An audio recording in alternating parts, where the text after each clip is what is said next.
Quando assinei o contrato daquela casa velha, não foi o preço baixo que me assustou. Foi o silêncio que pareceu respirar junto comigo. Antes de começar o relato, se inscreva no canal, ative o sininho para não perder nenhum vídeo. Escreva nos comentários de onde você é e que dia está vendo esse vídeo. Agora, aproveite sua sessão de terror preferida. Depois de anos apertado em um apartamento barulhento no centro, eu só queria paz. A vida na cidade me consumia aos poucos. Buzinas, pressa, vizinhos que mais pareciam máquinas. Então, quando vi o anúncio daquela casa antiga, à margem de uma cidade pequena e esquecida, senti que era a minha chance de recomeçar. Cercada por árvores, com um quintal grande, um fogão a lenha e uma varanda de madeira de onde dava para ver a antiga linha férrea coberta de mato. Diziam que o trem parava ali décadas atrás, levando madeira e carvão. Agora só o vento passava por ali. Ou era o que eu pensava. Lembrei do que minha avó sempre dizia, em tom quase de reza: casa velha guarda a memória, menino. Mas às vezes não é sua. Eu ria disso quando criança. Hoje rio menos. No dia da mudança, o calor estava insuportável e eu já me arrependia de ter subestimado o peso das caixas. Foi quando ele apareceu. Precisa de ajuda? Era um rapaz jovem, magro, com cabelos um pouco bagunçados e um sorriso tranquilo. Vestia uma camisa xadrez surrada e botas encardidas de terra. Disse que se chamava Elias, morava ali perto e gostava de ajudar os novatos. Conversamos enquanto carregávamos as coisas. Ele era simples, engraçado e sabia tudo sobre a região. Como evitar os marimbondos do galpão, onde achar lenha seca, que vizinho vendia ovos. Só tinha uma coisa curiosa. Mesmo quando alguma caixa caía do lado de lá, ele nunca atravessava os trilhos. Tem alguma coisa do outro lado? Perguntei num momento. Ele sorriu meio sem graça. Tem sim, mas não gosto de ir lá. Você também vai entender com o tempo. No fundo achei que era só superstição boba. Cresci ouvindo essas coisas. Meu pai jurava que ouvia passos na plantação à noite. Minha mãe acendia vela para a alma de gente que nunca conheceu. Mas Elias não parecia o tipo supersticioso. Ele parecia preso. Como se aqueles trilhos fossem mais do que ferro velho. Como se fossem fronteira. Nos dias seguintes, Elias voltou. Batia na porta pela manhã, trazia café e pão de milho, puxava assunto. Falava de coisas banais, mas também me ensinava truques valiosos para viver ali. Era como ter um irmão que eu nunca tive, só que ele nunca atravessava os trilhos. E foi então que percebi outra coisa. Eu nunca o via chegando. Ele simplesmente aparecia. Como se o tempo entre o som do vento e o ranger da madeira da varanda abrisse uma porta só para ele. Na terceira semana resolvi perguntar: de onde você vem, Elias? Nunca vi sua casa. Ele sorriu, olhou para os trilhos e disse: minha casa é difícil de explicar, mas ela está por aqui. E antes que eu pudesse insistir, ele mudou de assunto. Foi nesse dia que ouvi pela primeira vez o apito distante. Não era vento, não era imaginação. Era um som abafado e antigo, como se um trem estivesse tentando lembrar que um dia existiu. E então, naquela mesma noite, Elias não apareceu. Nem no outro dia, nem no outro. E o som do trem ficou mais alto. O som do trem insistia naquela noite. Um eco distante que parecia se arrastar pelo tempo, ressoando pela velha linha desativada. Eu não conseguia dormir. Fiquei horas sentado na varanda, encarando o mato alto que engolia os trilhos, como se a natureza estivesse tentando engolir não só o ferro, mas também as histórias que ele carregava. Quando a madrugada já tocava o fim, decidi que precisava entender o que estava acontecendo. No dia seguinte, saí para procurar Elias. Primeiro fui até as casas dos vizinhos, mas ninguém parecia saber muito sobre ele. Perguntei ao senhor que morava na esquina, um homem grisalho, de voz rouca e olhar cansado. Elias? Perguntei. Você conhece um rapaz chamado Elias? Ele me olhou por um instante, como se tentasse puxar uma memória perdida no tempo. Ah, aquele garoto dos trilhos, disse com uma tristeza no olhar. Ele se jogou nos trilhos, faz uns 5 anos. Meu coração quase parou. Como assim? Minha voz falhou. Ele desapareceu. E você me diz isso? Dizem que ele estava perdido, coitado. Que ninguém escutava o que ele tinha para dizer. que ele queria sair daquela solidão, mas não conseguiu. E o pior, dizem que o espírito dele nunca deixou a linha do trem. Eu não sabia o que pensar, mas tudo fez sentido de repente. O jeito que ele aparecia e sumia, o cuidado para não cruzar os trilhos, o mistério que parecia envolver aquele lugar. Voltei para casa, meio atordoado. O ar parecia mais pesado e o silêncio da casa antiga me soava diferente, quase como se tivesse ouvido um sussurro. No quintal, uma brisa gelada passou como um aviso. Naquela noite não tive coragem de olhar para os trilhos. Durante os dias que se seguiram, tentei manter a rotina. Trabalhava em casa, organizava as coisas, lia os livros antigos que encontrei no sótão da casa.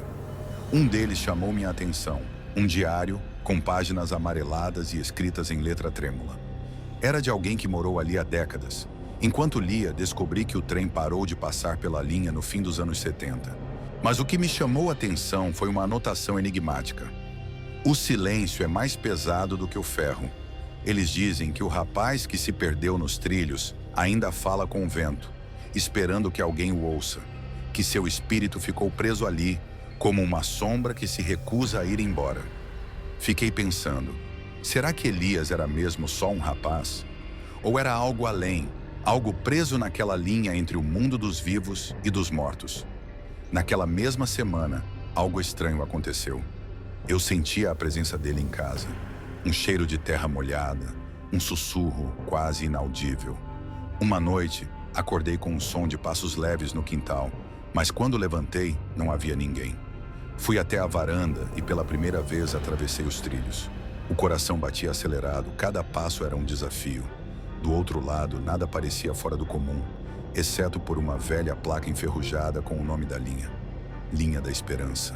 Enquanto observava, uma voz tênue chegou até mim, quase um murmúrio vindo do vento. Ajuda! Meu corpo congelou. Era ele, Elias, ou o que restava dele. Desde então comecei a ouvir mais coisas. Pequenas vozes, sinais sutis de que não estava sozinho. E uma parte de mim sentia que deveria fazer algo para ajudar aquele espírito que se recusava a partir. Mas o que poderia fazer? Como ajudar alguém que já não pertence mais a este mundo, preso entre os trilhos do passado e o silêncio do presente? Minha mente voltava à frase da minha avó. Casa velha guarda memória, mas às vezes não é sua. Eu estava começando a entender o que ela queria dizer. E em meio a tudo isso, a pergunta maior que não saía da minha cabeça. O que Elias queria me contar? E por que ele escolheu justamente aquela casa, aquela linha para permanecer?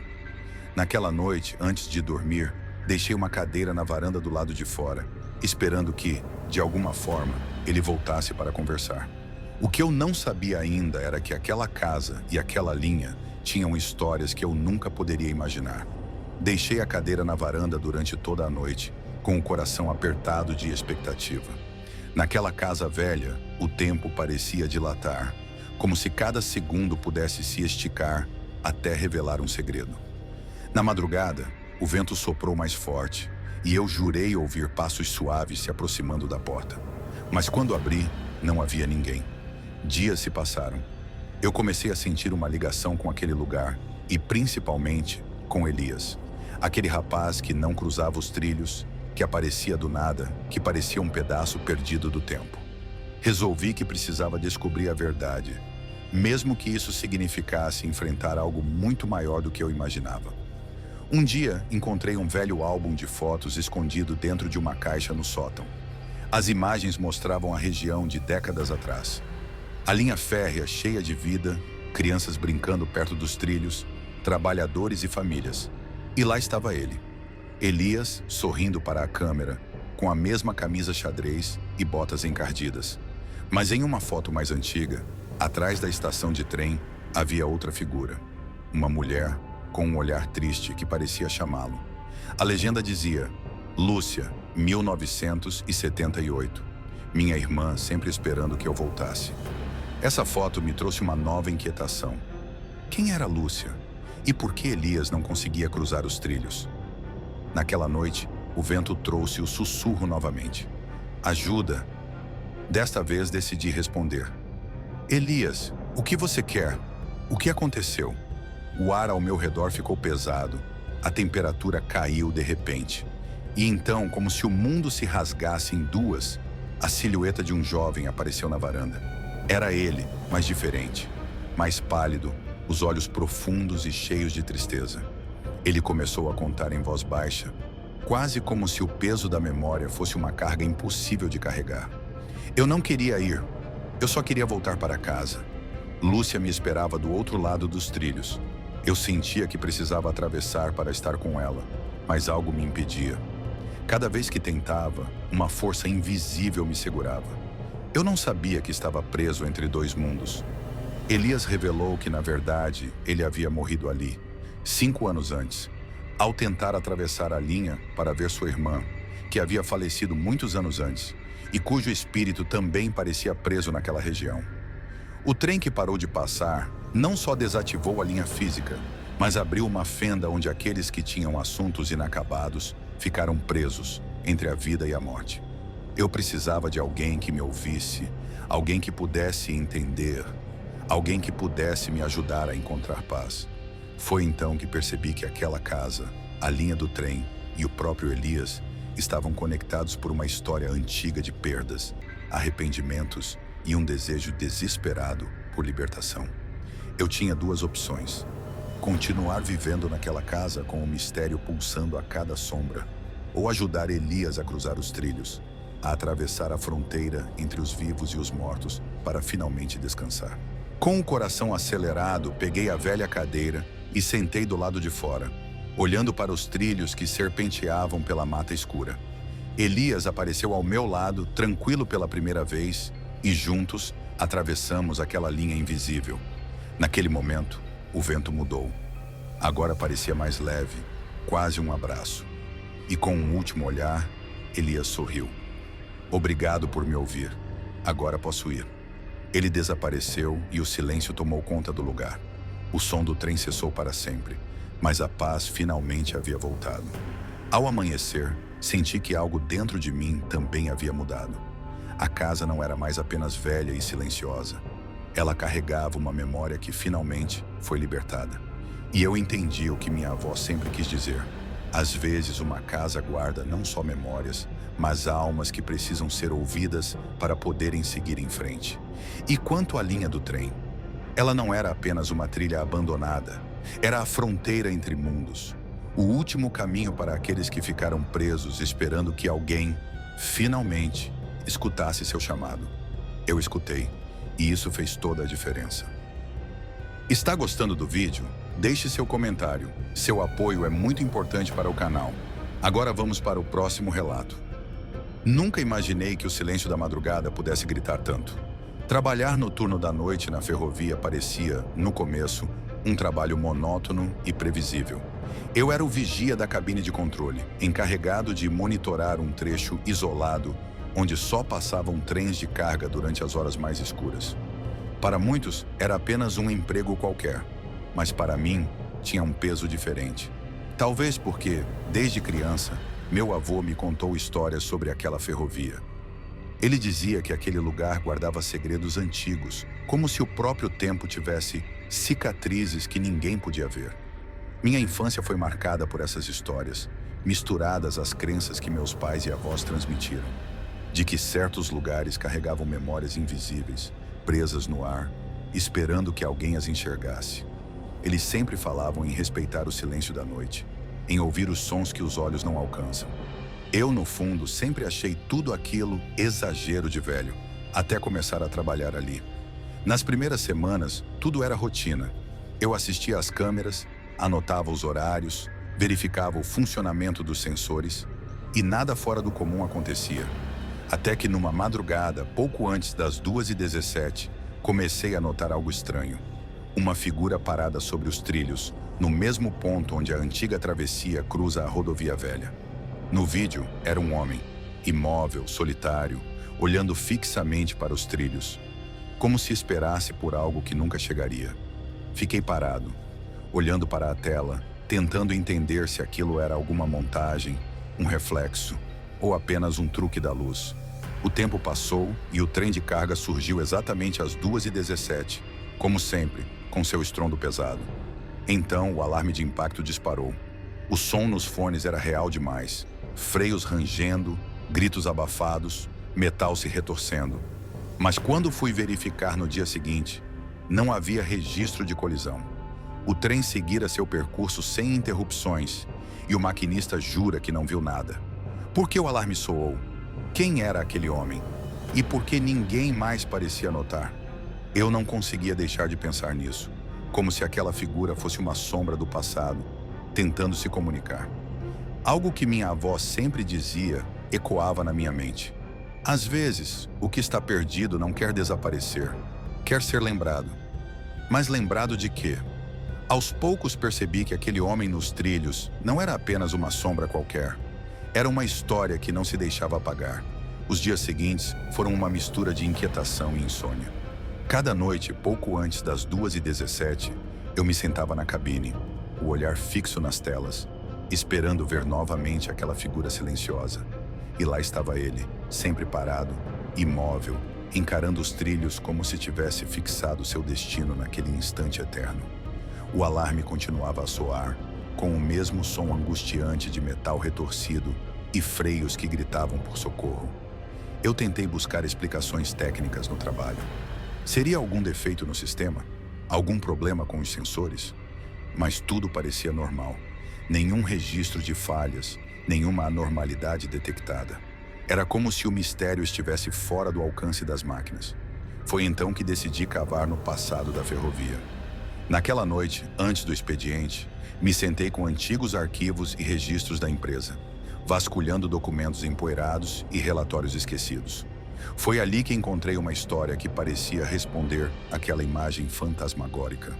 Há mais de 30 anos, na mesma travessia onde eu via aquele homem, um caminhoneiro, depois de perder tudo em um golpe cruel, tomou uma decisão desesperada. Na madrugada do dia em que sumiu, ele atravessou seu caminhão exatamente naquele ponto, bloqueando os trilhos e se entregou ao fim. O trem de carga que passava às 2h17 o atingiu em cheio, destruindo o caminhão e apagando a vida do homem naquela linha fatal. Meu coração apertou ao ler o relato.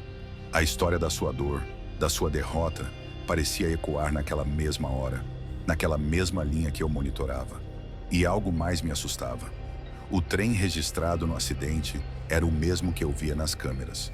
Mas havia algo estranho. Todos os documentos diziam que, depois do acidente, a ferrovia registrou um funcionamento normal. O maquinista não tinha visto nada estranho e não havia registro de interrupção no serviço. Era como se aquele instante tivesse sido congelado no tempo, invisível para o mundo, mas perfeitamente real para quem assistia pelas câmeras. No fundo, algo me dizia que o homem que via não estava ali para assustar ou condenar. Ele queria algo diferente. Queria ser encontrado, ouvido, talvez salvo. Lembrei então das palavras do meu avô, que dizia que a dor presa não se apagava com o silêncio, e sim com a lembrança e o perdão. Naquela mesma madrugada, com o coração acelerado, decidi tentar algo que nunca havia feito. Saí da cabine exatamente às 2h17 e me dirigi até a antiga travessia. O ar estava gelado, pesado, como se o tempo tivesse parado ali. O silêncio da noite era cortado apenas pelo som distante do trem se aproximando. Quando cheguei aos trilhos, a figura apareceu diante de mim. Não era mais uma imagem na tela, mas uma presença real, quase palpável. O homem estava lá, não para ameaçar, mas para pedir ajuda. Seus olhos mostravam uma tristeza infinita, uma angústia presa entre a vida e a morte. Foi nesse instante que percebi que não poderia mais ser apenas um observador. Aquele homem precisava de algo, não o fim, mas a redenção. E eu tinha que descobrir como ajudar.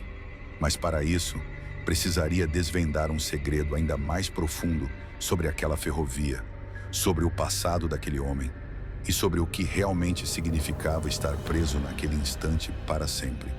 E enquanto eu tentava entender, o que me intrigava ainda mais era uma pergunta que me martelava a cabeça. Se aquela alma estava condenada a reviver aquela tragédia, seria possível mudar o destino que o prendia?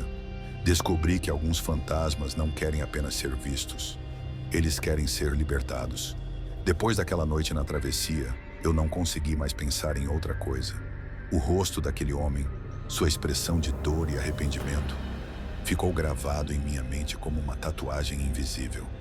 Eu sentia que aquela alma precisava de algo além do simples reconhecimento. Precisava de ajuda para se libertar daquele ciclo eterno. Comecei a procurar pistas que pudessem me guiar. Voltei aos arquivos antigos, falei com funcionários veteranos da ferrovia. Tentei entender mais sobre a vida daquele caminhoneiro. O que encontrei me deixou ainda mais inquieto. Ele não tinha família, ninguém para lamentar sua ausência. Mas em sua carta de despedida, havia uma frase que me chocou. Quero apagar minha dor, não o que eu poderia ter sido. Foi então que compreendi que ele não desejava a morte, mas a redenção. Algo o prendia ali, naquele momento de desespero, um arrependimento tão profundo que não lhe dava paz. Na noite seguinte, voltei para a cabine. Quando o relógio marcou 2h17, o trem apareceu, e com ele, o homem nos trilhos. Desta vez, não me limitei a assistir. Saí de novo e caminhei lentamente até a travessia, sentindo o ar pesado, quase palpável. Quando cheguei perto, ele levantou os olhos e falou com uma voz rouca, quase um sussurro. Você pode me ajudar? Eu quis responder, mas o medo me travava. Foi quando ele explicou. Não é só ver, é acreditar que eu posso mudar, que minha dor não precisa ser minha prisão. Com isso, entendi que o que ele precisava não era de um salvador, mas de alguém que acreditasse na possibilidade de redenção. Um pedido simples, mas pesado. Naquela noite, decidi agir. Pesquisei sobre rituais antigos que meus avós me ensinaram, sobre rezas e gestos que poderiam ajudar a alma a encontrar paz. E então, ao som do trem que ecoava distante, comecei a recitar palavras antigas, palavras que falavam de perdão e liberação. O homem começou a mudar diante dos meus olhos. Sua forma, antes turva e imóvel, começou a se dissolver em uma luz fraca, que pulsava com uma calma crescente. Antes de desaparecer completamente, ele sorriu, com uma expressão que eu jamais esquecerei. Alívio, paz, finalmente. Na manhã seguinte, quando fui verificar a cabine, o estranho fenômeno não voltou. O alarme de impacto que antes soava às 2h17, com sons de acidente, nunca mais disparou. O homem nos trilhos não apareceu. E, pela primeira vez, a ferrovia parecia livre daquele peso invisível, daquela memória que atravessava o tempo. Eu entendi, então, o que meu avô quis dizer. O silêncio da noite não é vazio. Ele é cheio das histórias que precisam ser contadas para que possam finalmente descansar. O que eu vivi não foi apenas um encontro com um fantasma, mas um lembrete de que, às vezes, as feridas que carregamos não são só nossas. Elas podem prender outras almas, outras histórias, em um ciclo interminável. E o que prende não é a morte, mas o arrependimento, a dor não resolvida. Libertar aquela alma significou mais do que um simples ato de coragem. Foi um convite para acreditar que, mesmo no silêncio da noite, há esperança para quem ousa escutar. Antes de irmos para o próximo relato, não esqueça de deixar o like e se inscrever no canal. É um prazer ter você aqui. Quando ouvi o apito do trem pela primeira vez, não imaginei que aquilo mudaria tudo. A gente acabou de se mudar para aquela casa pequena, encostada bem no limite da curva da ferrovia. Um lugar que todo mundo da cidade chama de Curva do Perigo, mas a gente precisava de um recomeço. Minha filha, a Clara, tinha só 5 anos e ainda não sabia o que significava se adaptar a um lugar novo, um lugar estranho. Eu cresci ouvindo histórias dos meus avós sobre essa ferrovia. Diziam que tinha coisas que aconteciam perto dos trilhos, mas eu sempre achei que fosse coisa de gente exagerada, dessas histórias que se contam para assustar criança ou para passar tempo. Minha mãe falava que os espíritos às vezes ficam presos onde algo ruim aconteceu, que não conseguem ir embora porque ainda tem algo pendente, algo que a gente precisa entender. Eu ria da ideia. Era só coisa de superstição, pensava. Mas agora, vendo a Clara falar com alguém que não estava lá, comecei a duvidar de tudo. No começo, ela só murmurava coisas sozinha, palavras que eu não entendia. A amiga do trilho, ela dizia, como se fosse uma coisa normal. Eu me peguei olhando para os olhos dela. tentando ver se era só a imaginação de criança ou se havia algo mais naquele olhar tão sério, como se ela estivesse conversando com uma pessoa real. Quando a Clara riu dizendo que a amiga aparecia só quando o trem passava, eu senti um arrepio. Não contei nada para ninguém. Não queria parecer maluco ou que minha filha estivesse inventando amigos imaginários. Mas uma noite, quando fui arrumar o quarto dela, encontrei aqueles desenhos. Dezenas de folhas espalhadas, todos mostrando uma menina com uniforme escolar, parada no meio dos trilhos. A imagem me congelou o sangue. Quem era aquela garota? Por que minha filha a desenhava tão detalhadamente, como se fosse real? A resposta me aguardava na internet, em velhas notícias esquecidas. Uma adolescente, anos atrás, tinha se matado exatamente ali, naquele trecho da ferrovia, naquela curva. Meu peito apertou, o ar ficou denso. Naquela mesma noite, a menina apareceu para mim em um sonho. Não era um sonho comum. Ela pediu com uma voz suave, quase implorando: "Me ensina a voltar para casa." Fiquei acordado, encarando o teto, pensando no que aquilo significava. Como alguém poderia precisar que eu a ensinasse a voltar para casa? E o que minha filha tinha a ver com tudo isso? A curva do perigo, a amiga do trilho, os desenhos. Algo estava me chamando para descobrir o que estava escondido naquela história. E eu não podia fugir disso. Ficar acordado naquela noite foi o começo de um tormento que eu não podia evitar. A imagem daquela garota, com o uniforme gasto e o olhar perdido, ficou gravada na minha mente como se estivesse tatuada. Não era só um sonho, era uma súplica. E desde então, tudo mudou. Nos dias que se seguiram, comecei a observar minha filha com mais atenção. A Clara, que antes era uma menina alegre e brincalhona, agora parecia diferente.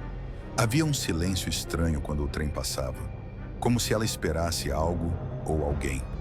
Ela sempre se sentava perto da janela, olhando fixamente para os trilhos, e falava com aquela amiga do trilho, em voz baixa, meio tímida, meio confiante.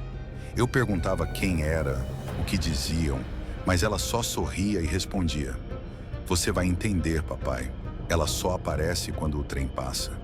Era impossível negar que algo incomum acontecia ali.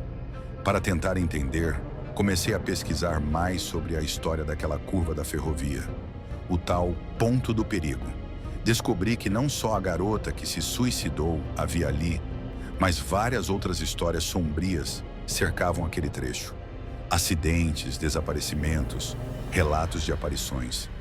A ferrovia, que para mim era só um meio de transporte, se tornou um lugar carregado de memórias que o tempo não conseguiu apagar. Mas a coisa que me deixou realmente perturbado foram os desenhos que a Clara fazia quase todos os dias. A menina dos trilhos estava sempre lá, mas agora não era mais um simples retrato. Os desenhos mostravam cenas diferentes. A garota andando pelos trilhos, sentada em um banco de estação abandonada, segurando um livro velho, até mesmo sorrindo, algo que me causava uma mistura de esperança e tristeza. Eu tentei falar com Clara sobre isso, mas ela era evasiva, como se aquela amiga fosse uma parte secreta da sua vida que não podia ser compartilhada. Então comecei a brincar com ela usando jogos e histórias, tentando puxar essa conversa de uma forma que ela se sentisse segura para falar. Aos poucos, ela me contou que a menina se chamava Elisa e que ela estava perdida, sem conseguir encontrar o caminho de volta para casa. Foi aí que um novo mistério surgiu. Em uma tarde, Clara me mostrou um jogo que ela inventou. Um tipo de brincadeira em que ela e Elisa faziam perguntas e respostas para descobrir coisas sobre o passado. Eu entrei nessa, tentando usar aquela conexão para entender o que Elisa queria. Durante essas conversas, memórias antigas começaram a vir à tona dentro de mim. Lembranças que eu nem sabia que estavam enterradas. Lembrei do meu próprio passado, da minha infância perto da ferrovia, dos avisos dos meus avós, do medo que eu sentia do silêncio da noite quando o trem passava. Uma vez, quando eu era criança, quase fiquei preso na linha durante a passagem de um trem, e meu pai me puxou no último instante. Aquela lembrança me deu uma nova sensação de urgência. Talvez o que Elisa queria não fosse só ajuda para voltar para casa. Talvez ela precisasse que alguém enfrentasse aquilo que eu tinha medo de encarar desde sempre. Uma noite, Clara me pediu para desenhar junto com ela. Enquanto desenhávamos, senti algo estranho no ar, uma presença silenciosa, quase palpável. O último desenho que fizemos juntos mostrava Elisa sorrindo, um sorriso doce e triste ao mesmo tempo. Quando terminei, senti que algo havia mudado. No silêncio da casa, enquanto o trem cortava sua escuridão lá fora, entendi que essa era uma despedida. Elisa finalmente encontrara um caminho, uma resposta que eu e Clara ajudamos a construir. E naquele instante, percebi que o que parecia ser só um mistério da ferrovia, na verdade, era uma história de perda, medo e principalmente de esperança. Mas ainda havia algo que eu precisava entender. O que exatamente Elisa quis dizer com "me ensina a voltar para casa"? E para onde, afinal, ela queria voltar? Depois daquela noite em que desenhamos juntos, o silêncio na casa mudou. Havia uma calma diferente, como se o peso que carregávamos tivesse começado a se dissipar. Mas no fundo eu sabia que ainda havia perguntas demais no ar. Perguntas que me queimavam a mente enquanto eu tentava entender o que Elisa realmente precisava. Na manhã seguinte, Clara apareceu com um olhar estranho, mais sério do que nunca para uma criança da idade dela. "Pai, a amiga do trilho disse que precisa encontrar algo antes de ir", ela murmurou, como se falasse com alguém invisível ali no quarto. Algo que ela perdeu. Aquilo fez meu coração acelerar. Eu precisava saber mais. Então comecei a olhar os desenhos dela com cuidado, buscando detalhes que talvez tivessem passado despercebidos. Foi quando percebi algo que até então me escapava. Elisa não estava só nos trilhos.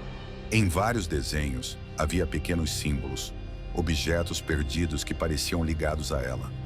Um livro velho, uma chave enferrujada, uma flor murcha. Como se aquela menina estivesse tentando me mostrar pistas. Decidi ir até a antiga estação, que estava abandonada há anos, logo após a curva da ferrovia. Era o lugar que mais aparecia nos desenhos de Clara. A estação tinha o cheiro do tempo parado, das memórias esquecidas, com paredes descascadas e bancos cobertos por folhas secas. Andando por ali, encontrei um cantinho escondido perto dos trilhos, onde algo chamou minha atenção. Uma pequena caixa metálica, parcialmente enterrada na terra. Dentro dela havia um diário antigo, amarelado pelo tempo, com páginas frágeis escritas por uma garota. Era o diário de Elisa. Ao folhear, encontrei registros sobre sua vida, seus medos, suas dúvidas e, principalmente, seu desejo desesperado de voltar para casa, para um lugar onde ela pudesse finalmente encontrar paz. As últimas páginas falavam sobre uma briga com os pais, o sentimento de abandono e solidão, e uma promessa feita a alguém. Uma promessa de que, se encontrasse alguém que a ajudasse, conseguiria finalmente descansar. Aquilo me atingiu como um soco no peito. Não era só uma história de fantasmas, era uma história humana, real e dolorosa. Naquela noite, tive outro sonho. Elisa estava ali, mas desta vez seu rosto não estava mais marcado pela tristeza. Ela sorriu, aquela mesma expressão que Clara havia desenhado. "Obrigada por me ensinar a voltar para casa", disse ela com uma voz suave, quase como um sussurro levado pelo vento. Quando acordei, percebi que algo havia mudado na Clara também. Ela não falou mais com a amiga do trilho.